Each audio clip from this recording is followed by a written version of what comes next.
Cinema ഒരു ചെറിയ cinema അല്ല ശരിക്കും. പക്ഷെ നമുക്ക് ചെറിയൊരു പടമായിട്ടാണ് നമുക്ക് തോന്നുമെങ്കിലും അത്യാവശ്യം വലിയ ഒരു വർക്ക് തന്നെയായിരുന്നു. എൻ്റെ ഭാഗത്തു നിന്നൊക്കെ വലിയൊരു വർക്ക് വേണ്ടി വന്നിട്ടുള്ളതാണ്.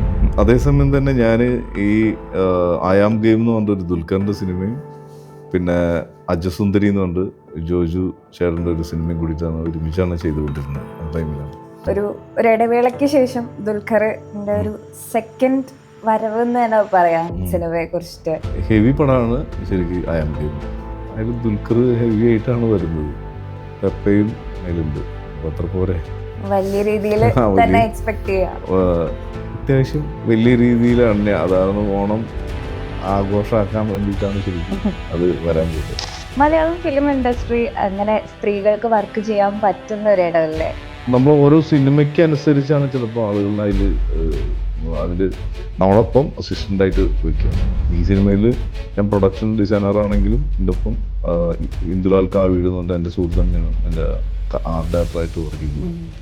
ഞങ്ങളുടെ ടീമിലൊക്കെ ഒക്കെ ബോയ്സ് ആയിരുന്നു. കാരണം കുറച്ചും കൂടി ആളുകൾ, അതായത് പല സ്ഥലങ്ങളിലാണ്, ഇപ്പോൾ ഫോറസ്റ്റുമാരുള്ള ഏരിയ ആയാലും അവിടെ നമുക്ക് ഇത്തരം സംഭവങ്ങൾ നടത്താൻ ശരിക്കും ഒന്നുകൂടി ബോയ്സാണ് എനിക്ക് നല്ലത് തോന്നുന്നു. ഇത്തരം ട്രാവൽ ചെയ്തുകൊണ്ടുള്ള ഓരോ സിനിമയ്ക്ക് അനുസരിച്ചാണ് നമ്മൾ സിനിമയിലെ ആളുകളെ നമ്മൾ വയ്ക്കേണ്ടത്. അപ്പോൾ അതിനനുസരിച്ചാണ് നമുക്ക് അതിൻ്റെ ഒരു ഇതുണ്ടാവും. സിനിമയിൽ വർക്ക് ചെയ്യണം, അതായത് നമ്മളൊരു സിമ്പിളായിട്ട് വേറെ എന്തെങ്കിലും ഇതാകില്ല. നമ്മൾ സിനിമയുടെ പിന്നണിയായിട്ട് നമ്മൾ എത്രയൊക്കെ വർക്ക് ചെയ്ത് കൊടുക്കാൻ പറ്റുന്ന പോലുള്ള സിനിമകളാണ്, കുറച്ച് ടഫായിട്ടുള്ള, അല്ലെങ്കിൽ ഒരു പ്രൊഡക്ഷൻ ഡിസൈനർ ആവശ്യമായിട്ടുള്ള സിനിമകളാണ് ശരിക്കും നോക്കുന്നത്.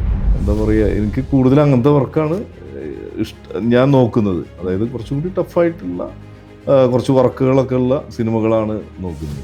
അപ്പോൾ അങ്ങനെ വളരെ ചാലഞ്ചിങ് ആയിട്ട് ചെയ്ത ഒരു മൂവി ഏതാണ്? അല്ല, നമ്മളൊക്കെ ചാലഞ്ച് ഏറ്റെടുക്കുന്ന ഇതാണ്, നമുക്കത് അറിയാൻ പറ്റും. നമ്മുടെ മുന്നിൽ ഇപ്പോൾ ഏത് സിനിമയാണെങ്കിലും എല്ലാം ചാലഞ്ച് തന്നെ. ഇപ്പോൾ 19-ാം നൂറ്റാണ്ടായാലും പറവയായാലും എല്ലാത്തിലും നമുക്ക് അതിൻ്റേതായിട്ടുള്ള ബുദ്ധിമുട്ടുകൾ ഉണ്ടായിരിക്കും. പക്ഷെ അത് നമുക്ക് എങ്ങനെ ചെയ്ത് അത് എങ്ങനെ നമുക്കത് ഓവർകം ചെയ്യാമെന്നുള്ളതാണ് നമ്മളൊക്കെ ചിന്തിക്കുക. ചിലതൊക്കെ നമ്മൾ തീരെ പ്രതീക്ഷിക്കാതെ നമുക്കൊരു മാജിക്കലായിട്ട് സംഭവിക്കാൻ ഉണ്ടാവും. ചിലതൊക്കെ കുറച്ച് കാലം കഴിഞ്ഞിട്ട് ആലോചിക്കുമ്പോൾ നമ്മളിത് എങ്ങനെ നമ്മൾ ചെയ്തു തീർത്തുന്നായിരിക്കും. നമ്മുടെ കൊച്ചിയിൽ ഒരു ഫിലിം സിറ്റി വരുമെന്നാണ് പറയുന്നത്. കൊച്ചിമാരിലുള്ള ഒരു സ്ഥലത്ത് എത്രയോ സിനിമകൾ ചിത്രീകരണം നടക്കുന്നു. പക്ഷെ നമുക്കത് എല്ലാ സ്ഥലത്തും ചിലപ്പോൾ ചിത്രീകരിക്കാനോ അല്ലെങ്കിൽ അനുമതിയോ ഭയങ്കര ഇതുണ്ടായിരിക്കും. അപ്പോൾ ഇത്തരത്തിലുള്ളൊരു സ്റ്റുഡിയോ സംവിധാനം ഉണ്ടെങ്കിൽ തീർച്ചയായിട്ടും വളരെ നല്ലതാണ്, വളരെ സിമ്പിളായിരിക്കും. നമുക്ക് ഇവിടെ ചില നേരത്ത് നമുക്ക് സ്റ്റുഡിയോ കിട്ടാറില്ല, അല്ലെങ്കിൽ നമുക്ക് ആവശ്യപ്പെടുന്ന സൈസിൽ ഉണ്ടാവില്ല. അപ്പോൾ അതുപോലുള്ള സംഭവം വരുന്നത് തീർച്ചയായിട്ടും നല്ലത് തന്നെയാണ്.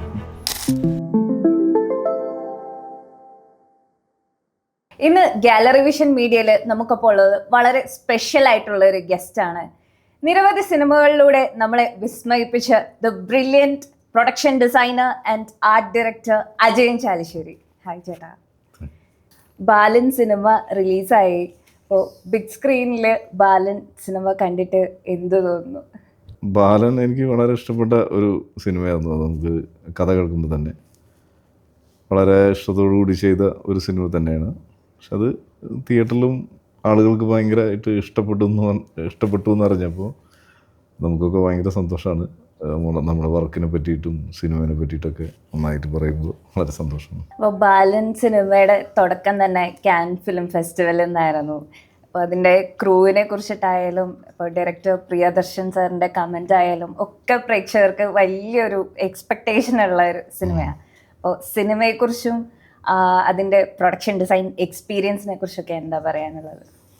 അല്ല, ആ സിനിമ ഒരു ചെറിയ സിനിമ അല്ല ശരിക്കും. പക്ഷെ നമുക്ക് ചെറിയൊരു പടമായിട്ടാണ് നമുക്ക് തോന്നുമെങ്കിലും അത്യാവശ്യം വലിയ ഒരു വർക്ക് തന്നെയായിരുന്നു. എൻ്റെ ഭാഗത്തു നിന്നൊക്കെ വലിയൊരു വർക്ക് വേണ്ടി വന്നിട്ടുള്ളതാണ്. അതേസമയം തന്നെ ഞാൻ ഈ ആയാം ഗെയിം എന്ന് പറഞ്ഞൊരു ദുൽഖറിൻ്റെ സിനിമയും പിന്നെ അജസുന്ദരി എന്ന് പറഞ്ഞിട്ട് ജോജു ചേട്ടൻ്റെ ഒരു സിനിമയും കൂടിയിട്ടാണ് ഒരുമിച്ചാണ് ചെയ്തുകൊണ്ടിരുന്നത്. ആ ടൈമിലാണ് ഇതിൻ്റെ പ്രത്യേകത എന്ന് പറഞ്ഞാൽ ഇതൊരു ട്രാവലായിട്ട് പല പല സ്ഥലങ്ങളിൽ കൂടെ പോകുന്ന അമ്മയും മകനും, അങ്ങനെയുള്ള ഓരോ സ്ഥലത്തിനും അതിൻ്റേതായിട്ടുള്ള സെറ്റിങ്ങുകളും ഇതൊക്കെ ആവശ്യമാണ്. അപ്പോൾ അത് നമ്മൾ സെറ്റ് ചെയ്ത് കൊണ്ടേയിരിക്കണം. അതാത് സ്ഥലങ്ങളിലെ മാർക്ക് ചെയ്യുന്ന പോലുള്ള സ്ഥലങ്ങളിലൂടെ നമ്മളും സഞ്ചരിച്ചു കൊണ്ടിരിക്കുകയാണ്. അപ്പം അത് കുറച്ച് ടഫായിരുന്നു ശരിക്കും. അത് ഈ സിനിമകളൊക്കെ നടക്കുമ്പോൾ ഈ ഓരോന്നും ഓരോ ടൈപ്പ് സിനിമകളാണ്. അപ്പോൾ ഇതെല്ലാം കൂടി എങ്ങനെ കഴിഞ്ഞു എന്ന് ചോദിക്കരുത്. അത് വല്ലാത്തൊരു ടഫായിരുന്നു ശരിക്കും. അത് സക്സസ് ആയി ശരിക്കും. നമ്മുടെ വർക്കും ആളുകളത് ഇപ്പോഴും അറിഞ്ഞിട്ടൊന്നുമില്ല, നമ്മൾ എന്തൊക്കെ ചെയ്തു അറിഞ്ഞിട്ടില്ല. പക്ഷെ അത് ആ വർക്ക് അതിലുണ്ടെന്ന് ആളുകൾക്ക് മനസ്സിലായിട്ടുണ്ട്. ആ ഒരു സിനിമേനെ നമ്മൾ സമീപിക്കുമ്പോൾ തന്നെ ആളുകൾക്ക് അത് മനസ്സിലായിട്ടുണ്ട്. ആ സിനിമയിൽ അത്രയും വർക്ക് ഉണ്ടെന്ന്. അതൊരു സന്തോഷം തന്നെയാണ്. വലിയ വർക്ക് ഉണ്ടെന്ന് അറിയാതിരിക്കലാണ് നമ്മുടെ ജോലി അല്ലേ. ബാലൻ സിനിമയിലെ ജിത്തു മാധവന്റെ എഴുത്തായാലും ചിദംബരത്തിന്റെ ഡയറക്ഷൻ ആയാലും രണ്ടും ഭയങ്കര ഡിഫറെന്റ് ക്യാരക്ടേഴ്സ് ഉള്ള ഇതാണ്, ഭയങ്കര ഡിഫറൻസ് ഉള്ളതല്ലേ. അപ്പൊ ഇവര് രണ്ടുപേരുടെയും കൂടെ ആ ഒരു ക്യാരക്ടറിസ്റ്റിക്സ് എങ്ങനെയാണ് ഒരു പ്രൊഡക്ഷൻ ഡിസൈനർ എന്നുള്ള നിലയ്ക്ക് കൂട്ടിച്ചേർക്കാൻ പറ്റിയത്? അല്ല, നമുക്ക് ഒരു സ്റ്റോറി ലൈൻ ഉണ്ടല്ലോ നമുക്ക്, അത് വെച്ച് അപ്പോൾ ഒരു ദിവസം കൊണ്ടല്ലല്ലോ, നമ്മളത് ഒരുപാട് തവണ റിപ്പീറ്റ് ചെയ്തിട്ടും അതിനെപ്പറ്റി സ്റ്റഡി ചെയ്തും അല്ലെങ്കിൽ ഇവരുമായിട്ട് ചർച്ചകൾ നടത്തിയിട്ടുമാണ് നമ്മളൊരു തീരുമാനത്തിലേക്ക് എത്തുന്നത്. അതിൽ പിന്നെ നമ്മുടേതായിട്ട് എന്തൊക്കെ വേണം എന്തൊക്കെ വേണ്ട എന്നുള്ളത് മാത്രമാണ് ഇത്. അപ്പോൾ ഓരോ സ്ഥലങ്ങളും നമ്മൾ കുറേ ദിവസങ്ങൾക്ക് മുന്നേ തന്നെ ഈ ലൊക്കേഷൻ കണ്ട് ആ ലൊക്കേഷനിൽ എന്തൊക്കെ ആവശ്യമുണ്ട്, എന്തൊക്കെ അതിലോരോ ടൈമിൽ വരുന്നത് എന്തൊക്കെയാണ്, അതിനെ പറ്റിയിട്ടുള്ളൊക്കെ വിശദമായ സ്റ്റഡികൾ നടത്തി നമ്മൾ ആ സ്ഥലത്തിൻ്റെ എന്തൊക്കെയാണ് ക്യാരക്ടർ നമുക്ക് അവിടെ കൊണ്ടുവരാൻ പറ്റുന്നത്, അങ്ങനെയാണ് അത് ചെയ്തത്. അപ്പോൾ അത് ഈ രണ്ടാൾക്കാരും സിനിമയുടെ വളരെ ഇതായിട്ടാണ്, ഇപ്പോൾ ജിത്തുവായാലും ചിദംബരമായാലും. പക്ഷെ നമുക്ക് സിനിമയ്ക്ക് എന്താണ് ആവശ്യം അത് നമ്മൾ ചെയ്തു കൊടുക്കലാണ് ഇവർക്ക് ആർക്കായാലും നമ്മളൊരു ഇത്. സിനിമയുടെ ടെക്നിക്കൽ സൈഡിൽ സ്ത്രീകളുടെ സാന്നിധ്യം വളരെ കുറവാണെന്ന് ഞാൻ മനസ്സിലാക്കുന്നത്. മലയാളം ഫിലിം ഇൻഡസ്ട്രി അങ്ങനെ സ്ത്രീകൾക്ക് വർക്ക് ചെയ്യാൻ പറ്റുന്ന ഒരിടമല്ലേ? സ്ത്രീകൾക്ക് ഒരുപാട് സ്ത്രീകളുണ്ടല്ലോ. ഇപ്പം ഞങ്ങൾ ഈ മഞ്ഞുമ്മലിൻ്റെ തന്നെ കോസ്റ്റ്യൂമൊക്കെ സ്വപ്ന ഇതാണ്, അങ്ങനെ ഒരുപാട് ആളുകൾ വർക്ക് ചെയ്യുന്നുണ്ട് സിനിമയിൽ. പക്ഷേ എൻ്റെ ഈ ആർട്ട് ഡിപ്പാർട്ട്മെൻറ്റിലൊക്കെ നമുക്ക് കുറച്ചും കൂടി ടഫായിട്ടുള്ളൊരു മേഖലയാണ് ശരിക്കും ഞങ്ങളൊക്കെ വിഭാഗം. നമ്മൾ ഓരോ സിനിമയ്ക്ക് അനുസരിച്ചാണ് ചിലപ്പോൾ ആളുകളെ അതിൽ നമ്മളൊപ്പം അസിസ്റ്റൻ്റായിട്ട് വയ്ക്കുക. ഈ സിനിമയിൽ ഞാൻ പ്രൊഡക്ഷൻ ഡിസൈനറാണെങ്കിലും എൻ്റെ ഒപ്പം ഇന്ദുലാൽ കാവീട് എന്ന് പറഞ്ഞാൽ എൻ്റെ സുഹൃത്ത് തന്നെയാണ് എൻ്റെ ആർട്ട് ഡയറക്ടറായിട്ട് വർക്ക് ചെയ്തത്. അപ്പോൾ പക്ഷേ ഞങ്ങളുടെ ടീമിലൊക്കെ ബോയ്സ് ആയിരുന്നു. കാരണം കുറച്ചും കൂടി ആളുകൾ, അതായത് പല സ്ഥലങ്ങളിലാണ്, ഇപ്പോൾ ഫോറസ്റ്റുമാരുള്ള ഏരിയ ആയാലും അവിടെ നമുക്ക് ഇത്തരം സംഭവങ്ങൾ നടത്താൻ ശരിക്ക് ഒന്നുകൂടി ബോയ്സാണ് എനിക്ക് നല്ലത് തോന്നുന്നു, ഇത്തരം ട്രാവൽ ചെയ്തുകൊണ്ടുള്ള ഇതൊക്കെ. അപ്പോൾ നമുക്ക് അത്രയും കാടിനുള്ളിൽ ഷൂട്ട്, അവിടുന്ന് കുറച്ച് ടഫായിട്ടുള്ള ഏരിയകളിലായിരുന്നു ആ ഷൂട്ട് മൊത്തം. അപ്പോൾ ഓരോ സിനിമയ്ക്ക് അനുസരിച്ചാണ് നമ്മൾ സിനിമയിലെ ആളുകളെ നമ്മൾ വെക്കേണ്ടത്. അപ്പോൾ അതിനനുസരിച്ചാണ് നമുക്ക് അതിൻ്റെ ഒരു ഇതുണ്ടാവുള്ളൂ. അപ്പോൾ ഒരു പ്രൊഡക്ഷൻ ഡിസൈനർ എന്നുള്ള നിലയ്ക്ക് ചേട്ടൻ സെറ്റിൽ ഒട്ടും കോംപ്രമൈസ് ചെയ്യാത്തൊരു കാര്യം എന്താണ്? അല്ല, സിനിമ എന്ന് പറഞ്ഞാൽ നമുക്ക് സെറ്റ് ഇപ്പോൾ കോംപ്രമൈസ് എന്ന് പറഞ്ഞാൽ എനിക്ക് തോന്നുന്നത് ആ സിനിമയ്ക്ക് എന്തൊക്കെ ആവശ്യമെങ്കിൽ അത് നമ്മൾ ആ സിനിമയിൽ ആവശ്യമാണെന്നുള്ള പറഞ്ഞിട്ട് തന്നെ നമ്മളത് ചെയ്തു വെക്കണം. അത് ആ സിനിമയുടെ ക്യാരക്ടറിന് അല്ലെങ്കിൽ അതിന് വേണം എങ്കിൽ തീർച്ചയായിട്ടും നമ്മളതിൽ നമ്മളെ വന്നത് വെച്ചിരിക്കണം. അപ്പോൾ അതിന് പ്രൊഡ്യൂസർ, ഡയറക്ടർ, ഇതിൻ്റെയൊക്കെ പിൻബലമുണ്ട് നമുക്ക്. അത് വെച്ചിട്ടാണ് നമ്മൾ ഇതൊക്കെ ചെയ്യേണ്ടത്. അപ്പോൾ ഇവരൊക്കെ ഓക്കെ ആണെങ്കിൽ നമ്മളത് നമ്മുടെ ആവശ്യങ്ങളും, അതായത് സിനിമയുടെ ആവശ്യങ്ങളൊക്കെ ചെയ്ത് അവസാനിപ്പിക്കണം. അവർ നമ്മൾ ഏതൊക്കെ വിഷ്വലുകളിൽ നമുക്ക് എന്തൊക്കെ വേണമെങ്കിലും ഒരു പരിധിവരെയൊക്കെ നമുക്ക് ചെയ്ത് തീർക്കാൻ പറ്റണം. അതായത് ഡയറക്ടർ ആ സിനിമയ്ക്ക് ആവശ്യപ്പെട്ടതൊക്കെ നമുക്ക് കൊടുക്കാൻ പറ്റണം. അതല്ലാതെ നമുക്ക് എന്തൊക്കെ ചെയ്തു കൊടുക്കാൻ പറ്റും അത് തീർച്ചയായിട്ടും ചെയ്തു കൊടുക്കണം. ഐ ആം ഗെയിമിനെ കുറിച്ച് പറഞ്ഞില്ലേ, ഒരു ഇടവേളയ്ക്ക് ശേഷം ദുൽഖറിൻ്റെ ഒരു സെക്കൻഡ് വരവ് എന്ന് തന്നെ പറയാം സിനിമയെ കുറിച്ചിട്ട്. അപ്പോൾ ഒരുപാട് പ്രതീക്ഷകളുണ്ട് അതിൻ്റെ പോസ്റ്റേഴ്സും കാര്യങ്ങളും ഒക്കെ കണ്ടപ്പോൾ തന്നെ. എന്താണ് ദുൽഖറിൻ്റെ ഫാൻസിനോട് പറയാനുള്ളത്? ഒരു ഹെവി പടമാണ് ശരിക്കും ഐ ആം ഗെയിം. നാഹസിൻ്റെ പടമാണ്. പിന്നെ അതിൽ ഒരുവിധം അതുപോലുള്ള ടെക്നീഷ്യന്മാരാണ് വർക്ക് ചെയ്യുന്നത്, മെയിൻ ഇതായിട്ടുള്ളതാണ്. ഇപ്പോൾ ജെക്സ് ബിജോയ്, പിന്നെ ക്യാമറ ആയാലും ജിംഷി ആയാലും മഷറായാലും ഒക്കെ മെയിൻസ്ട്രീം ആളുകൾ തന്നെയാണ് വർക്ക് ചെയ്യുന്നത്. അത് ആ സിനിമയ്ക്ക് ഒരു ഹെവി തന്നെ ആയിരിക്കും. അല്ലാതെ ഞങ്ങളൊക്കെ പോലുള്ള ആളുകളൊക്കെ അതിലെത്തേണ്ടത്. പിന്നെ പ്ലസ് അതിൽ ദുൽഖർ ഹെവി ആയിട്ടാണ് വരുന്നത്, പെപ്പയും അതിലുണ്ട്. അപ്പോൾ അത്ര പോരെ, വലിയ രീതിയിൽ തന്നെ എക്സ്പെക്ട് ചെയ്യാം. അത്യാവശ്യം വലിയ രീതിയിലാണ്. അതാണ് ഓണം ആഘോഷമാക്കാൻ വേണ്ടിയിട്ടാണ് ശരിക്കും അത് വരാൻ പോകുന്നത്. അജയൻ ചേട്ടനൊരു സ്ക്രിപ്റ്റ് ആദ്യമായിട്ട് കേൾക്കുന്ന സമയത്ത് എന്താണ് പെട്ടെന്ന് മനസ്സിലേക്ക് വരിക? അതിപ്പോ കഥയെ കുറിച്ചിട്ടാണോ, അതോ ഇതിന്റെ ലൊക്കേഷൻസിനെ കുറിച്ചിട്ടാണോ, അതോ ഇതിന്റെ എത്ര ബഡ്ജറ്റ് വേണ്ടി വരുന്നാണോ? അല്ല, സാധാരണ നമ്മളൊരു സ്റ്റോറി കേൾക്കുമ്പോൾ ആ സ്റ്റോറിയിൽ എനിക്ക് വർക്ക് ചെയ്യാണ്ടോന്നാണ് ഞാൻ ശരിക്കും അതിൽ നോക്കുക. അതിൽ ഇപ്പം ഞാൻ വർക്ക് ചെയ്യേണ്ടതുണ്ടോ, അത് അത്രയും വർക്ക് ആവശ്യപ്പെടുന്നുണ്ടോ സിനിമ, പിന്നെ അല്ലെങ്കിൽ നമ്മൾ എന്തെങ്കിലും തരത്തിൽ നമ്മളത് ഭയങ്കരമായിട്ട് ഇഷ്ടപ്പെടുത്തണം. ആ സ്റ്റോറി ആയാലോ അല്ലെങ്കിൽ അതിൽ വർക്ക് ബേസ് ആയാലോ നമുക്ക് എങ്ങനെ അതിനെ വളരെ ഇഷ്ടത്തോടു കൂടിയിട്ട് കാണണം ആ സിനിമ. അത്തരം സിനിമകൾക്കാണ് ശരിക്കും വർക്ക് ചെയ്യേണ്ടത്. നമ്മൾ അല്ലെങ്കിൽ എന്താ പറയുക, എനിക്ക് കൂടുതൽ അങ്ങനത്തെ വർക്കാണ് ഞാൻ നോക്കുന്നത്. അതായത് കുറച്ചും കൂടി ടഫായിട്ടുള്ള കുറച്ച് വർക്കുകളൊക്കെ ഉള്ള സിനിമകളാണ് നോക്കുന്നത്. എപ്പോഴും പറയാറുണ്ട്, സിനിമയെ നമ്മൾ അത്രയധികം സ്നേഹിച്ചു കഴിഞ്ഞാൽ സിനിമ നമ്മളെയും തിരിച്ച് സ്നേഹിക്കും. അത് വേറെത്. ഇത് പറഞ്ഞാൽ എനിക്ക് സിനിമയിൽ വർക്ക് ചെയ്യണം.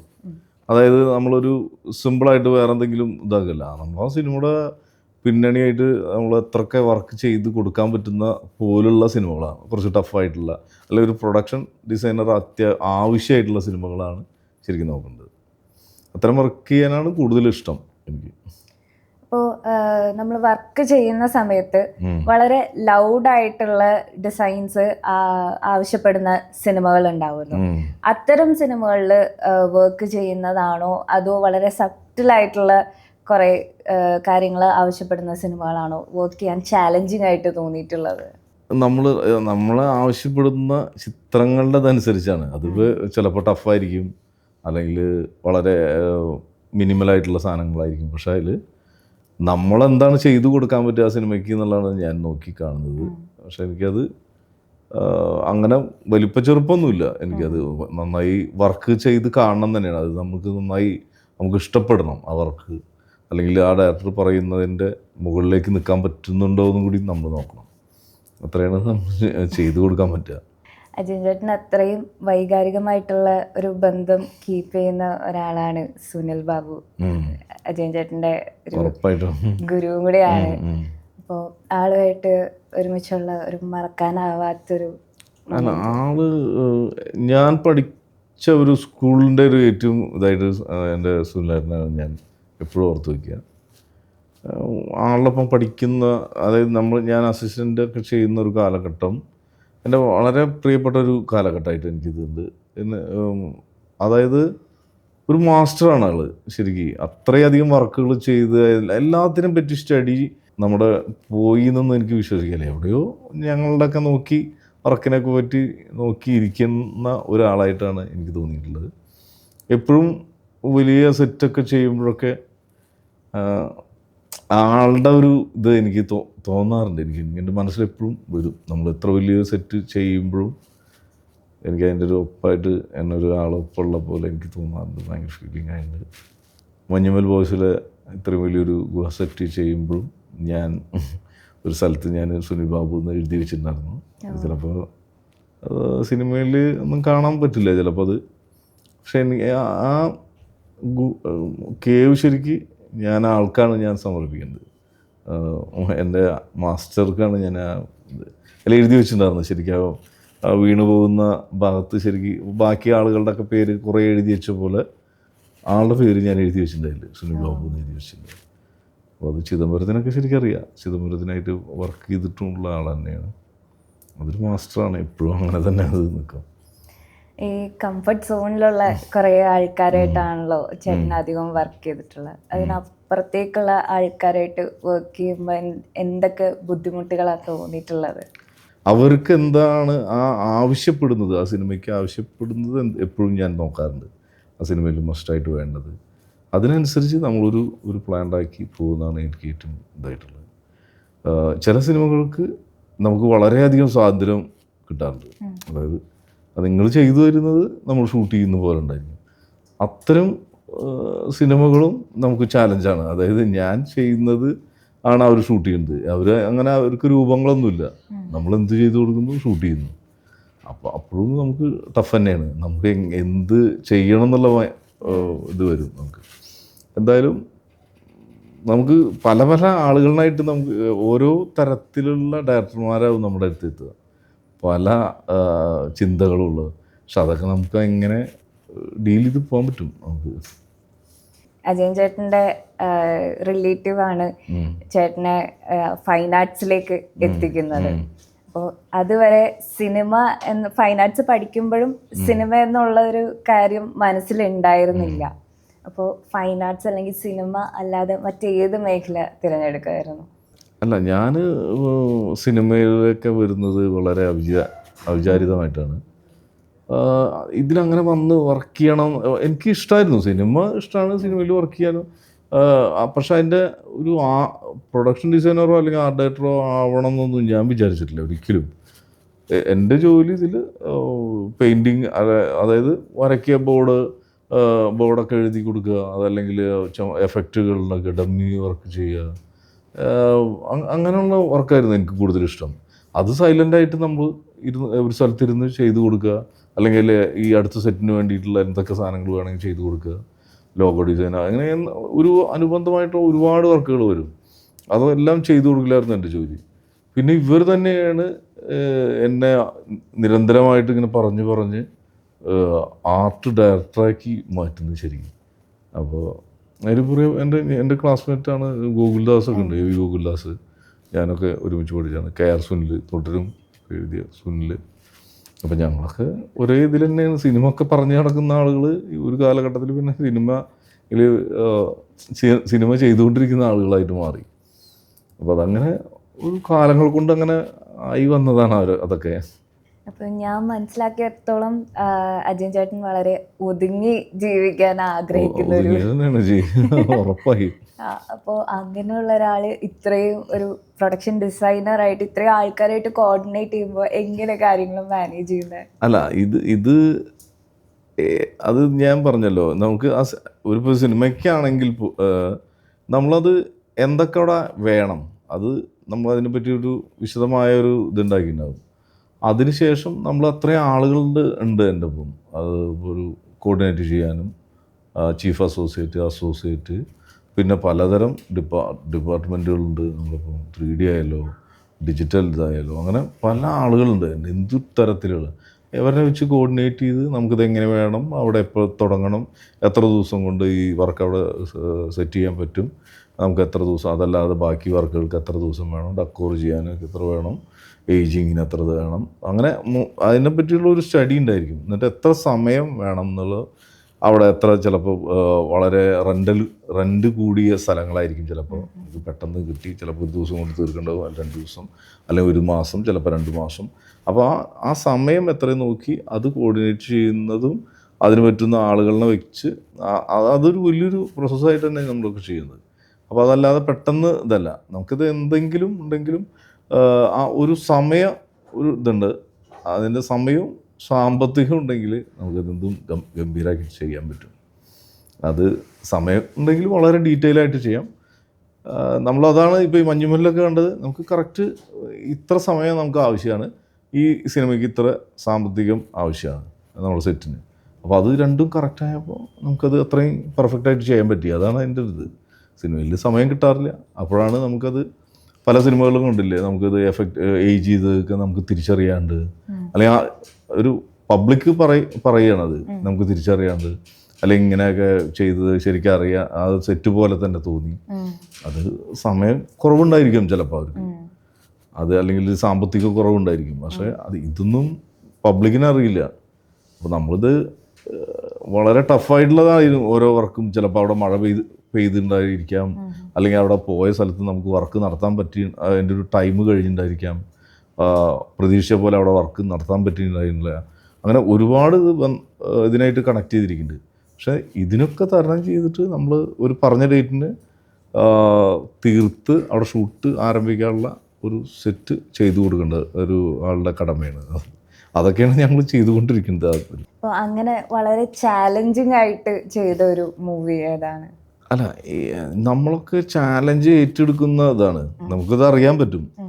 നമ്മുടെ മുന്നിൽ ഇപ്പോൾ ഏത് സിനിമയാണെങ്കിലും എല്ലാം ചാലഞ്ച് ചെയ്ത് തന്നെ. ഇപ്പോൾ 19-ാം നൂറ്റാണ്ടായാലും പറവയായാലും അങ്ങനെ ഇപ്പോൾ മഞ്ഞുമ്മലായാലും റാണി വെൽപ്പിനി, അങ്ങനെ ഒരുപാട് പടങ്ങളുണ്ട്. ഇടുക്കി ഗോൾഡായാലും അതിന് എല്ലാത്തിലും നമുക്ക് അതിൻ്റേതായിട്ടുള്ള ബുദ്ധിമുട്ടുകൾ ഉണ്ടായിരിക്കും. പക്ഷെ അത് നമുക്ക് എങ്ങനെ ചെയ്ത് അത് എങ്ങനെ നമുക്കത് ഓവർകം ചെയ്യാമെന്നുള്ളതാണ് നമ്മളൊക്കെ ചിന്തിക്കുക. അത് അതിനെപ്പറ്റി നമ്മൾ പഠിച്ച് അത് എങ്ങനെ ഇതാക്കാൻ പറ്റും ഇതാക്കും. ചിലതൊക്കെ നമ്മൾ തീരെ പ്രതീക്ഷിക്കാതെ നമുക്കൊരു മാജിക്കലായിട്ട് സംഭവിക്കാൻ ഉണ്ടാവും. ചിലതൊക്കെ എല്ലാം സെറ്റും തന്നെ. ഇപ്പോൾ ഈ അയാം ഗെയിം ആയാലോ അജസുന്ദരി ആയാലോ ഇപ്പോൾ ഈ നമ്മുടെ ബാലനായാലും ഒക്കെ സെറ്റൊക്കെ തന്നെ ആയിരിക്കും. പക്ഷെ നമ്മളത് കുറച്ച് കാലം കഴിഞ്ഞിട്ട് ആലോചിക്കുമ്പോൾ നമ്മളിത് എങ്ങനെ നമ്മൾ ചെയ്തു തീർത്തുന്നതായിരിക്കും. ഈ ബാലൻ്റെ അത്രയും വലിയൊരു ട്രാവലിൻ്റെ ഇടയിലാണ് നമ്മളിത് ഓരോന്നും സെറ്റ് ചെയ്ത്. അതായത് ഒരു സ്ഥലത്തു നിന്ന് തുടങ്ങി മംഗലാപുരം വരെ, ഇപ്പോൾ കോളം തുടങ്ങി മംഗലാപുരം വരെയുള്ള ഒരു യാത്രയുടെ ഇടയിലുള്ള പല പല സ്ഥലങ്ങളിലും സെറ്റുകൾ ആവശ്യമായിരുന്നു. അപ്പോൾ ഈ സെറ്റൊക്കെ നമ്മൾ ഈ ഷൂട്ട് ഇന്ന സ്ഥലത്ത് നടക്കുമ്പോൾ നമ്മൾ അതിൻ്റെ തൊട്ട് മുന്നത്തെ സ്ഥലങ്ങളിൽ അവിടെ സെറ്റ് നടത്തുന്നുണ്ടാവും. അവിടേക്ക് ഷൂട്ടിങ് എത്തി അവിടെ ചിത്രീകരണം തുടങ്ങി കഴിഞ്ഞാൽ നമ്മൾ അടുത്ത സ്ഥലത്തേക്ക് പോയിട്ട് നമ്മളവിടെ വീണ്ടും തുടങ്ങും. അങ്ങനെ ഇത് ഞങ്ങൾ ഇതേപോലെ ഒരു ടീം ഇങ്ങനെ വർക്ക് ചെയ്തുകൊണ്ടിരിക്കുക, അത് നോൺ സ്റ്റോപ്പായിട്ട് വർക്ക് ചെയ്തുകൊണ്ടിരിക്കുക തന്നെ. അപ്പോൾ അത് ഇതിൻ്റെ പാർട്ടാണ് അതൊക്കെ. നമ്മൾ 3 സിനിമകളിലും കൂടെ ഒരേ ടീം തന്നെയാണോ വർക്ക്? അല്ല. അതായത് ഞാൻ അയാം ഗെയിമിന് ഫുൾ ടൈം നിന്ന് ഇതാക്കുകയാണ്. മറ്റതെല്ലാം ഓരോ ആർട്ട് ഡയറക്ടർമാരാണ് നമ്മൾ സെറ്റ് ചെയ്തിട്ടുണ്ടായിരുന്നു. അങ്ങനെയാണ് അതൊക്കെ. അതായത് അവിടെ നമ്മളെല്ലാം അവിടേക്ക് വേണ്ട എല്ലാ കാര്യങ്ങളും നമ്മൾ ചെയ്തു കൊടുത്ത് അതിനെ ഫുൾ ഡിസൈൻസും എല്ലാം ഇതുണ്ടാക്കി അതിൻ്റെ സെറ്റ് മാർക്ക് ചെയ്ത് അതിലേക്കുള്ള പ്രോപ്സ് അങ്ങനെ സകലമാന ഇതും നമ്മൾ ചെയ്തു കൊടുക്കണം. അതിൻ്റെ ഏതൊക്കെ തരത്തിലുള്ള പ്രോസസ്സ് നമ്മൾ ടൈം അനുസരിച്ച് എത്തി അതിന് മാർക്കിങ് ചെയ്ത് അതിൻ്റെ ഡെവലപ്പൊക്കെ നോക്കി നമ്മൾ കളർ കണ്ട് കറക്ഷൻ ചെയ്തിട്ടാണ് നമ്മൾ ഓരോ വർക്കുകൾ നടത്തുന്നത്. അത് ഈ ഇത്രയും സമയക്കുറവിൻ്റെ ഉള്ളിലും നമ്മൾ എല്ലാ സ്ഥലത്തും എത്തിയിട്ട് വേണം ഇതൊക്കെ ചെയ്യാൻ. ഞാൻ കണ്ടതുണ്ടെങ്കിൽ മാത്രമാണ് ചിലതൊക്കെ അത് കളറ് അവർക്ക് ഫില്ല് ചെയ്യാൻ പോലും പറ്റുള്ളൂ. അപ്പോൾ ഞാൻ എവിടെ എത്തുന്നു അതിനനുസരിച്ച് പ്രോഗ്രാം എല്ലാം ചെയ്ത് കൊണ്ടിരിക്കുന്നുണ്ടാവും. ഓരോ ഇതിന് മാത്രമല്ല, അയാം ഗെയിം മാത്രമല്ല, നമ്മുടെ ബാലനായാലോ സുന്ദരി ആയാലോ ഇതൊക്കെ ഒരു പ്രോഗ്രാമിങ് ചെയ്തിട്ട് നമ്മൾ അതിന് കറക്റ്റായിട്ട് ഓടിക്കൊണ്ടിരിക്കുകയായിരുന്നു. അത് എനിക്ക് വളരെ സക്സസ് ആയിട്ട്. മറ്റേത് ഞാൻ ഒരു സമയത്ത് ഒരു സിനിമ മാത്രമാണ് ചെയ്തിരുന്നത്. ഇപ്പോൾ 2 വർഷമൊക്കെ എടുത്തിട്ടാണ്, അല്ലെങ്കിൽ ഇപ്പോൾ ട്രാൻസൊക്കെ ആയാലും 2.5 വർഷത്തോളം നമ്മളൊരു സിനിമയുടെ പിന്നിൽ മാത്രമായിരുന്നു. അതിൻ്റെ ഇടയിൽ വേറെ സിനിമകളൊന്നും ചെയ്തിട്ടുണ്ടായിരുന്നില്ല. ആ സമയത്താണ് നമ്മൾ ഈ 3 സിനിമകൾ കൂടിയിട്ട് ഒരുമിച്ച് ചെയ്യേണ്ടി വന്നത്. അത് ഡേറ്റുകളൊക്കെ മാറി ഒരേ സമയത്തായി. പിന്നെ നമ്മളിതൊക്കെ ഏറ്റതുമാണ്, പിന്നെ പറ്റില്ല എന്നുള്ള ഇതിലാണ് ഇതാക്കിയത്. സാബു സിറിൽ സാറിനൊപ്പം വർക്ക് ചെയ്തതിൻ്റെ ഒരു എക്സ്പീരിയൻസ് ഒന്ന് ഷെയർ ചെയ്യാമോ? ആ 2 പാട്ടിലെ സത്യത്തിൽ അതിൽ ഞാനൊക്കെ ആർട്ടിസ്റ്റായിട്ടാണ് വർക്ക് ചെയ്തത് അവർ. അപ്പോൾ അതിൽ എനിക്ക് ഈ ഗോകുൽദാസ് സാബു സാറിൻ്റെ ഒപ്പം വർക്ക് ചെയ്തിരുന്നു, അസിസ്റ്റൻ്റായിരുന്നു. അതായത് കണ്ണത്തിൽ മുട്ടുമുട്ടാൽ ടൈമിലൊക്കെ. അപ്പോൾ ഗോകുൽ അവിടെ പോയപ്പോൾ അവിടുത്തെ മെയിൻ അസോസിയേറ്റുമാരായിരുന്നു ഈ സുനിൽ ബാബു, സുനിലേട്ടൻ, പിന്നെ മനു ജഗത്, പിന്നെ സിറിൽ കുരുവിള, അങ്ങനെ ജോണി, അങ്ങനെ കുറച്ച് ആൾക്കാരുണ്ടായിരുന്നു അവിടെ. അപ്പോൾ അവരൊക്കെ, പിന്നെ ഞാനും എന്നെ അല്ലെങ്കിൽ ആർട്ടിസ്റ്റായിട്ട് ഗോകുല് ചില വർക്കിനൊക്കെ എന്നെ ആജയനെ കൊണ്ട് ഇതാക്കി ചെയ്യിപ്പിച്ചാൽ മതി എന്നൊക്കെ പറഞ്ഞ്. അപ്പോൾ ഞാൻ അവരുടെ പടങ്ങളിലെ സ്ഥിരം ആർട്ടിസ്റ്റ് വർക്ക് ഞാനായിരുന്നു. എവിടെ ഉണ്ടെങ്കിലും എന്നെ ബോർഡ് എഴുതാനും കുറേ വർക്കുകളുണ്ടാവും സിനിമയുടെ അനുബന്ധമായിട്ട്. അപ്പോൾ അതൊക്കെ ഇങ്ങനെ ഞാൻ പോയി എഴുതുന്ന ഒരു പരിപാടി. അപ്പോൾ അവർക്ക് ഭയങ്കര താല്പര്യമാണ്. കാരണം നമ്മളൊരു ടീം ആർട്ടിസ്റ്റുകളുടെ എൻ്റെ സുഹൃത്തുക്കളായി ഞങ്ങൾ പോയിട്ട് പെട്ടെന്ന് എന്ത് പറഞ്ഞാലും ചെയ്തു കൊടുക്കുന്ന ഒരു ടീമുണ്ടാക്കി. അപ്പോൾ അങ്ങനെ ഈ അന്യൻ സിനിമ സംഭവിക്കുന്ന ദിവസം ഈ അതിലേക്ക് ആർട്ട് ഡയറക്ടർ മനു ജഗത്തുണ്ട് നമ്മുടെ ചേട്ടായി. അപ്പോൾ ഒരു ദിവസം എന്നെ കാലത്ത് വിളിച്ചിട്ട് എന്നോട് പറഞ്ഞു ഇങ്ങനെ ഇവിടേക്ക് വരണം, അജയൻ തെങ്കാശിയിലേക്ക് വരണം. അപ്പോൾ എനിക്കൊന്നും അറിയില്ല തെങ്കാശി എവിടെയെന്ന് പോലും ആ കാലഘട്ടത്തിൽ അറിയുന്ന അതൊരു കാലഘട്ടം അത്. അപ്പോൾ അവിടെ ഒരു വർക്കുണ്ട്, അത് നീ ഉടൻ കയറ് എന്നൊക്കെ പറഞ്ഞു. ആർട്ടിസ്റ്റുകൾ പോയിമാരനൊക്കെ വിളിച്ചു നോക്കുക. അവിടെ പോയപ്പോഴാണ് നമുക്ക് മനസ്സിലാവുന്നത് ഇങ്ങനെ ഒരു പടത്തിൻ്റെതാണ്. ഏകദേശം 1 മാസത്തിലും കൂടുതൽ എടുത്തിട്ടുണ്ട്. ആ ഒരു സ്ട്രീറ്റൊക്കെ ഇല്ലേ, സ്ട്രീറ്റാണ് ശരിക്കും ഞങ്ങൾ ചെയ്തത്. അതിൽ നമ്മൾ പെയിൻ്റൊക്കെ അടിച്ച് മൊത്തം കളർഫുള്ളായിട്ട് ചെയ്തെടുത്തൊരു ഇതാണ്. പിന്നെ അതിൽ കുറേ കാറിൻ്റെ മുകളിലൊക്കെ ഡിസൈൻസ് കൊടുത്തു. അപ്പോൾ ഇത് ഞങ്ങളെ സംബന്ധിച്ച് ഞങ്ങൾക്ക് സ്പീഡായിട്ട് എന്ത് ടൈപ്പും നമുക്ക് വരച്ച്, നാട്ടിൽ ഇതായിരുന്നു എൻ്റെ ജോലി. അപ്പോൾ ഞങ്ങൾക്ക് സിമ്പിളായിട്ട് വരയ്ക്കുക, എന്നാലും പക്ഷെ ആ സ്ട്രീറ്റ് വരച്ചെടുക്കാൻ ഏകദേശം 1 മാസത്തിലും കൂടുതൽ പിടിച്ചിട്ടുണ്ട്. അത് മൊത്തം അതേപോലെ പാലം, അങ്ങനെ കുറേ തമിഴ് ആർട്ടിസ്റ്റുകളുണ്ടായിരുന്നു. അങ്ങനെ വലിയൊരു ടീം അതിന് വർക്ക് ചെയ്തിട്ടുണ്ട്. ഏകദേശം 1.5 മാസം കൊണ്ടാണ് ആ രണ്ടക്കയുടെ സോങ്ങിൻ്റെ ചെയ്ത് തീർത്തത്. അത് പിന്നെ അത് ആ കാലഘട്ടത്തിലൊക്കെ അത്രയല്ലേ ഇതാക്കാൻ പറ്റുള്ളൂ. ഇന്നാണ് അതിനെ പറ്റിയിട്ടൊക്കെ കൂടുതൽ ഇപ്പോൾ വീണ്ടും ആ ചിത്രങ്ങളൊക്കെ വരച്ച് വീണ്ടും റീവർക്ക് ചെയ്തിട്ടുണ്ടായിരുന്നു. കാലങ്ങൾക്ക് ശേഷം ഞാൻ അവിടെ പോയിട്ടുണ്ടായിരുന്നു ഒരു ദിവസം തെങ്കാശി വഴി പോകുമ്പോൾ. അപ്പോൾ ചില ചുമരിൻ്റെ മുകളിലൊക്കെ ആ വരച്ചത് അങ്ങനെ മായാതെ കിടക്കില്ലേ. വർഷങ്ങൾക്ക് ശേഷമാണ് നമ്മളത് വീണ്ടും നേരിൽ കാണുന്നത്. സ്ഥലങ്ങളൊക്കെ മാറിയിട്ടുണ്ട്, ആ തെരുവൊക്കെ തന്നെ ഉണ്ട്. പക്ഷെ ചില വാളിൻ്റെ മുകളിലൊന്നത് മായ്ക്കാൻ പറ്റാതെ അങ്ങനെ തന്നെ ഉള്ളിൽ നിന്നൊക്കെ തെളിഞ്ഞ് വന്നിട്ടൊക്കെ കിടക്കുന്നുണ്ട്. പക്ഷെ അവർക്കൊന്നും അറിയില്ല. ഞാൻ കുറേ ഫോട്ടോസൊക്കെ എടുത്തിട്ട് അവർക്ക് ആരാന്ന് പോലും അറിയില്ല. നമ്മളൊക്കെ ഒരു കാലഘട്ടത്തിൽ പോയിട്ട് ഇതായിരുന്നു.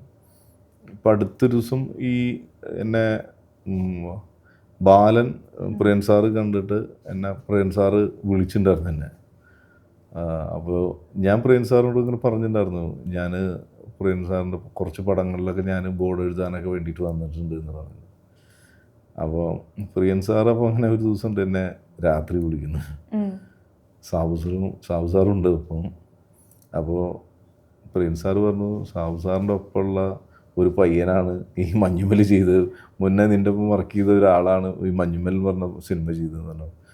സാബു സാറൊക്കെ ഭയങ്കരമായിട്ട് ഞെട്ടിപ്പോയി. ഇത് അങ്ങനെ എൻ്റെ ഒപ്പം ഒരു വർക്ക് ചെയ്ത ആളിനെ എനിക്കത്ര ഓർമ്മയില്ല എന്നൊക്കെ. പക്ഷെ അത് എന്നിട്ട് സാബു സാറെന്നോട് പറഞ്ഞു, ഇങ്ങനെ അജയനാണ് മഞ്ഞുമൽ ചെയ്തതല്ലേ, എന്നോട് ഇങ്ങനെ പ്രിയൻ പറഞ്ഞു. അപ്പം എൻ്റെ ഒപ്പം വർക്ക് ചെയ്തിട്ടുള്ള ഒരാളാന്ന് പറഞ്ഞപ്പോൾ ഞാൻ പോലും ഞെട്ടി. അത് എനിക്ക് ഭയങ്കര ഇഷ്ടപ്പെട്ടുള്ള വർക്കാന്നൊക്കെ പറഞ്ഞു. ഞാൻ പിന്നെ അതിൽ എനിക്കൊന്നും സത്യത്തിൽ പറയാണ്ടാകുന്നില്ല. കാരണം വെച്ചാൽ എൻ്റെ ഒരു മാസ്റ്റർമാരായിട്ടുള്ള 2 ആൾക്കാരാണ് അതിനെ പറ്റിയിട്ട് പറയുന്നത്. നമ്മളത് എനിക്ക് ഭയങ്കര ഒരു ഇതായി, ഒരിക്കലും പ്രതീക്ഷിക്കാത്ത മാതിരിയാണ് സാബു സാറൊക്കെ എന്നോട് അത് ആ ഫോണിൽ സംസാരിച്ചത്. വല്ലാത്തൊരു ഇതായിരുന്നു അത്, പറയാൻ വയ്യ. കാരണം വെച്ചാൽ എനിക്കത് നമ്മളൊക്കെ കാലങ്ങൾക്ക് ശേഷമാണ് ശരിക്കും നമ്മൾ അതിലൊക്കെ തിരിച്ചറിയപ്പെടാത്ത ആളുകളുണ്ടാവില്ലേ, അതേപോലുള്ള ഒരു ഇതാണ് ശരിക്കും. എന്തായാലും വളരെ സന്തോഷമുള്ള ഒരു നൈറ്റായിരുന്നു അത്. എന്നെ 2 ആളും കൂടിയിട്ടാണ് വിളിച്ചത് എന്നെ. ഈ ബാലിൻ്റെ വർക്ക് കണ്ടു, ബ്രില്യൻ്റ് ആയിട്ടുണ്ട്. മഞ്ഞുമൽ ഞാൻ കണ്ടിട്ട് എനിക്ക് ഭയങ്കര ഇഷ്ടപ്പെട്ട ഒരു ഇതാണ്. ഞാൻ പറഞ്ഞു എനിക്കിനി കൂടുതലൊന്നും പറയാനില്ല.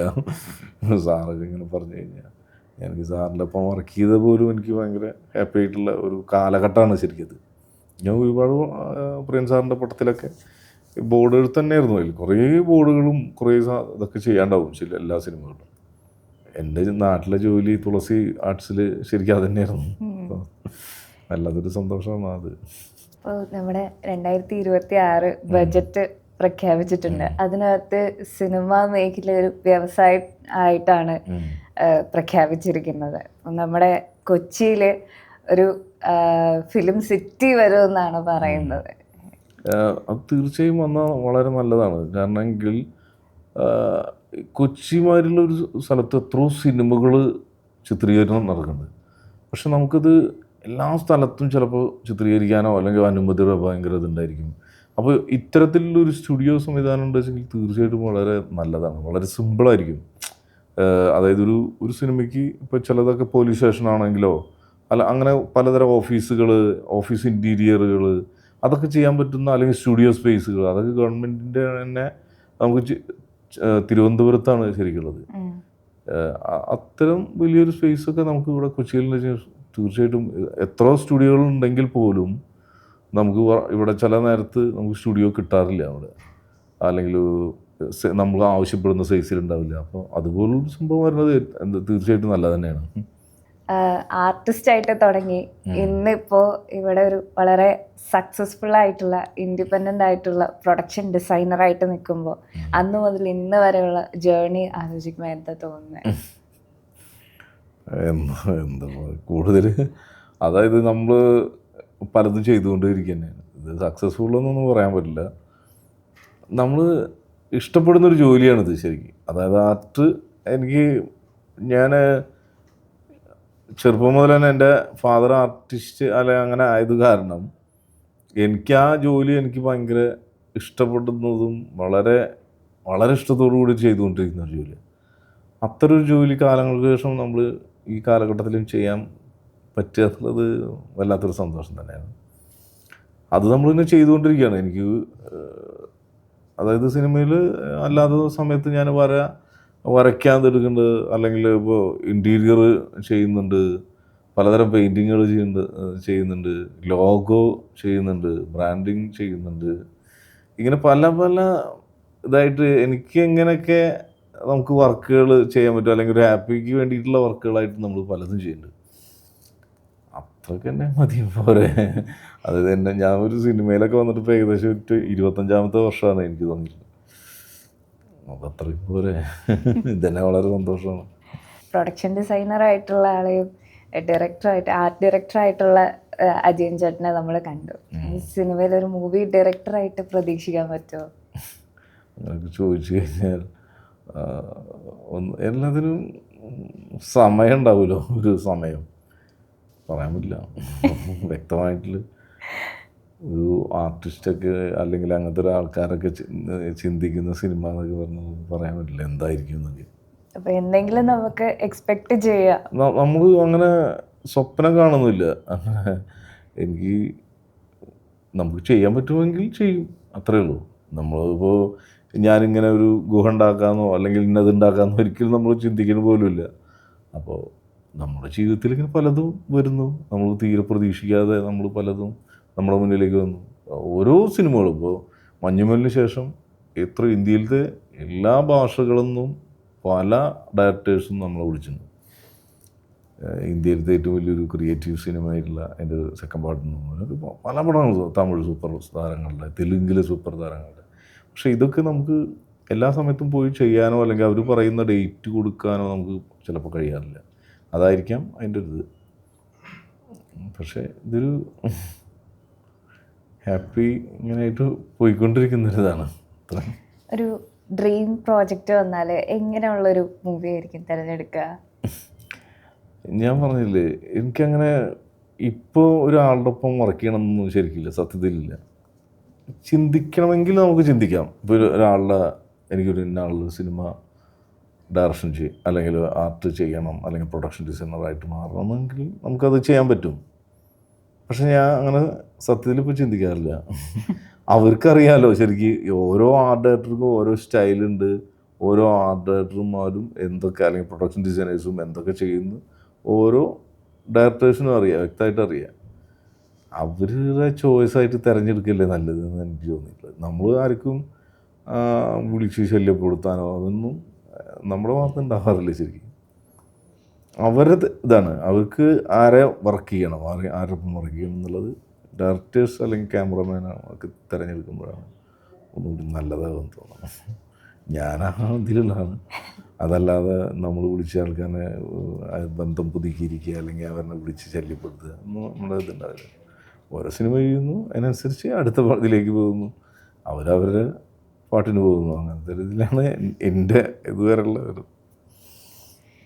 ഞാൻ ഇതുവരെ എൻ്റെ ഒരു എക്സ്പീരിയൻസിൽ വെച്ചിട്ട് വളരെ കൈൻഡ് ആയിട്ടുള്ള ഒരു വ്യക്തിയാണ് അജയൻ ചേട്ടൻ. അതേപോലെ തന്നെ വളരെ ബ്രില്യൻ്റ് ആയിട്ടുള്ള ക്രിയേറ്റീവ് ആയിട്ടുള്ള ഒരു വ്യക്തിയാണ്. ഇനിയും മുന്നോട്ട് ഒരുപാട് ഒരുപാട് ഇഷ്ടമുള്ള മൂവീസ് ചെയ്യാൻ പറ്റട്ടെ. നല്ല നല്ല വർക്കുകൾ ചെയ്ത് പടങ്ങളൊക്കെ വരച്ച് അജയൻ ചേട്ടൻ്റെ വരകളൊക്കെ ഞാൻ കണ്ടു. വളരെ ഇൻട്രസ്റ്റിംഗ് ആയിട്ടുള്ള, ഈവൻ എനിക്ക് കൂടെ ഒരു ഇൻട്രസ്റ്റ് ഉള്ള ഒരു സ്റ്റൈൽ ഓഫ് ഡ്രോയിങ് ആണ്. അല്ല, വരയ്ക്കാൻ എനിക്ക് സത്യത്തിൽ സമയക്കുറവുകളുണ്ട് പലതിലും ഇതായിട്ട്. എങ്കിലും ചിലതൊക്കെ വരച്ചാലും ഞാൻ എൻ്റെ ഇഷ്ടത്തിന് വരയ്ക്കാറുണ്ട്. പക്ഷെ ഞാൻ പബ്ലിഷ് ചെയ്യാറില്ല എന്ന് മാത്രമേ ഉള്ളൂ. അതെന്തിന് പബ്ലിഷ് ചെയ്യണം എന്ന് ചിലപ്പോൾ ചിന്തിക്കും. നമ്മുടെ കാലഘട്ടത്തിനനുസരിച്ച് ഈ കാലഘട്ടത്തിൽ മികച്ച കുറേ ആർട്ടിസ്റ്റുകൾ എത്തിയിട്ടുണ്ട്. അതിൻ്റെ ഇടയിൽ പിന്നെ ഞാൻ വരച്ച് ഇതാക്കേണ്ടതുകൊണ്ട് എനിക്ക് ചിലപ്പോൾ തോന്നും ഞാനത് ചെയ്യണത് പെർഫെക്റ്റ് ആയിട്ടുണ്ടോ എന്ന് തോന്നും. നമുക്ക് കൂടി പെർഫെക്റ്റ് ആയിട്ട് തോന്നിയാലാണ് നമ്മളതൊക്കെ ചെയ്യാൻ പാടുള്ളൂ. പിന്നെ നമ്മളിതൊക്കെ തുടങ്ങിയ കാലഘട്ടം മുതൽ വരയ്ക്കേണ്ടതാണ്. ഏത് സോഷ്യൽ മീഡിയയിലും അതിൻ്റെ ഒരു കാലഘട്ടത്തിനനുസരിച്ച് വരയ്ക്കുന്ന ഒരു ഇതാണ്. പിന്നെ ഓരോ കാലഘട്ടത്തിലും ഓരോ തരം ഇതായിരിക്കും. ചിലപ്പോൾ നമുക്ക് മടുക്കും, ചിലപ്പോൾ നമ്മുടെ ഇഷ്ടത്തിനനുസരിച്ച് വരയ്ക്കും. അത് ചിലപ്പോൾ പബ്ലിക്കിന് മുന്നിൽ കാണിക്കുന്നില്ല എന്ന് മാത്രമേ ഉള്ളൂ. പിന്നെ വരയ്ക്കാൻ ഇഷ്ടമാണ് അത്. പക്ഷേ ചില നേരത്ത് ചില തോന്നലുകൾക്കനുസരിച്ച് വരയ്ക്കും. ചില ഈ സിനിമയുടെ ഇടയിൽ പോലും ഞാൻ ചില ഇതൊക്കെ പോയിട്ട് വരച്ചിട്ടൊക്കെ ഉണ്ട്. 10-20 ദിവസമൊക്കെ പിടിച്ച് ഓരോ കഫേയിലായാലും പോർട്രേറ്റുകളായാലും ഓരോ പെയിൻറ്റിങ്ങുകളായാലും ഒക്കെ വരച്ചിട്ടൊക്കെ ഉണ്ട്. അത് ചിലപ്പോൾ പോസ്റ്റ് ചെയ്യാറുള്ളൂ, ചിലതൊന്നും പോസ്റ്റ് ചെയ്യാറില്ല. ഞാൻ എൻ്റെ ഒരു ഇഷ്ടത്തിന് വേണ്ടി ചെയ്യുന്നു മാത്രമേ ഉള്ളൂ. അത് നമ്മുടെ ഓരോ ആർട്ടിസ്റ്റിനും ഉണ്ടാവും അങ്ങനെ ഇതായിട്ട്. എനിക്ക് ഒരു എക്സിബിഷൻ ചെയ്യാൻ പറ്റിയിട്ടില്ല. എനിക്ക് ഒരു ഫൈൻ ആർട്സൊക്കെ എന്തെങ്കിലും അതിൽ പോയി എന്നുള്ള ഒരു എക്സിബിഷൻ എനിക്ക് ചെയ്യാൻ പറ്റിയില്ല.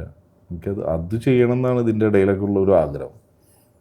ഈ സിനിമകളുടെ ഇടയിലാണെങ്കിലും ഒരു എക്സിബിഷൻ ചെയ്യണം എന്നൊരു ആഗ്രഹമുണ്ട്. പിന്നെ നല്ല സിനിമകളുടെ ഭാഗമാണെന്നുള്ളതും കൂടി എനിക്കൊരു വല്ലാത്തതുണ്ട്. അതാണ് ഞാൻ നോക്കുന്നത്. നല്ല സിനിമയും എന്തെങ്കിലും ആർട്ടിന് നമുക്ക് ചെയ്ത് ഉണ്ടാക്കാൻ അല്ലെങ്കിൽ നമുക്ക് ചെയ്ത് കാണിക്കാൻ പറ്റുന്ന സിനിമകളുമാണ് നമ്മൾ നോക്കുന്നത്. അതൊക്കെ ഇഷ്ടപ്പെടുന്നവർക്ക് പറ്റും, അല്ലെങ്കിൽ വലുതാക്കുന്നു വിചാരിക്കും. അത്രയേ ഉള്ളൂ. ഭയങ്കര വലിയൊരു എക്സ്പീരിയൻസ് ആണ് അജയൻ ചേട്ടൻ്റെ കൂടെയുള്ള ഈ ഒരു interview. Thank you so much ചേട്ടാ. സന്തോഷം.